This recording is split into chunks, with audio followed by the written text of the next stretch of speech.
Russian Revolution sparked a revolution in film editing as well.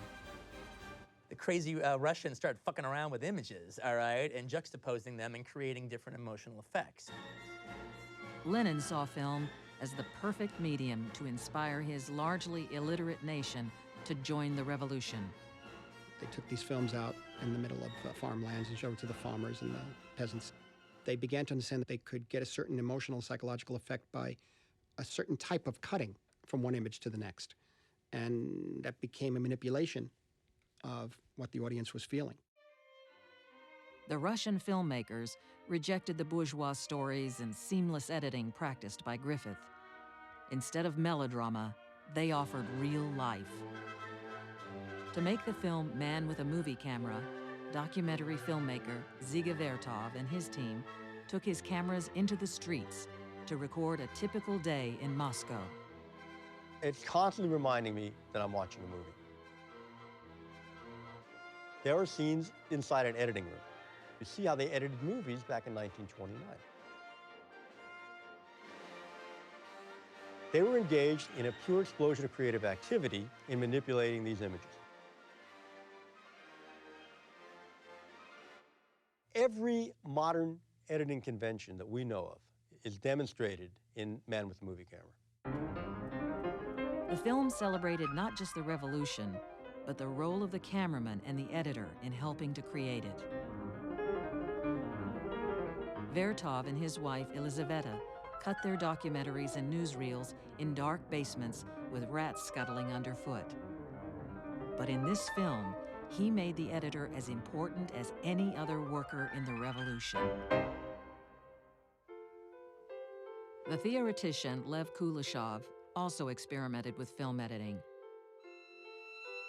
In his most famous study, he took a shot of a Russian actor and intercut it with 3 different objects: a bowl of hot soup, a distraught woman draped across her husband's coffin, and a little girl playing with a teddy bear.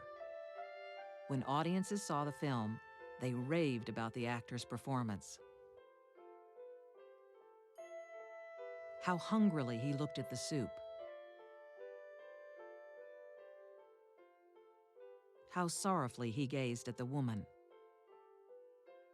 And how tenderly he watched the little girl.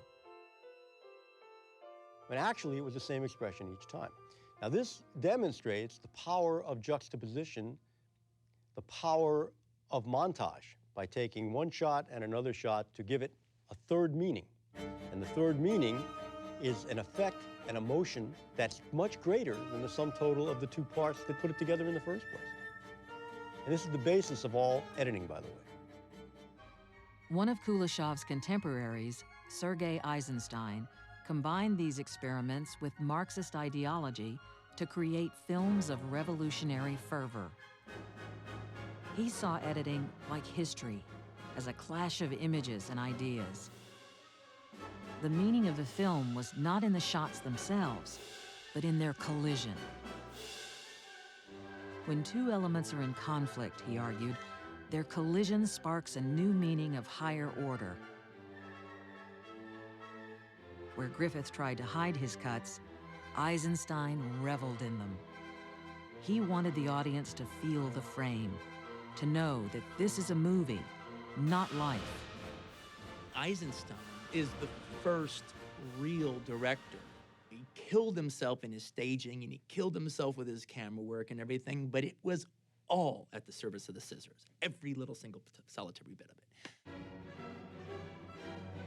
I got a movie projector when I was like 11, and one of the first movies I got was Battleship Potemkin.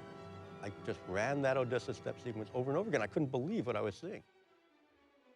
One of the things that makes it incredible is the editing, the incredible juxtaposition of images. What the Russians did was a response to what Griffith had done. Classical editing, and now Eisensteinian montage, then you can take that further. The American cinema has absorbed all of that stuff from the Russians, and now it's in our films.